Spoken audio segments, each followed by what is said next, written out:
பூக்கும் விதையிலும் ஒரு வம்சத்து கதையே உள்ளதையா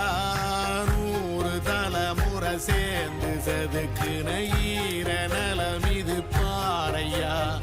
வாழும் வரையிலும் நீயும் விதைக்கிற கடமை இருக்கு கேளையா கோடி விளக்காயேந்தி கிடந்த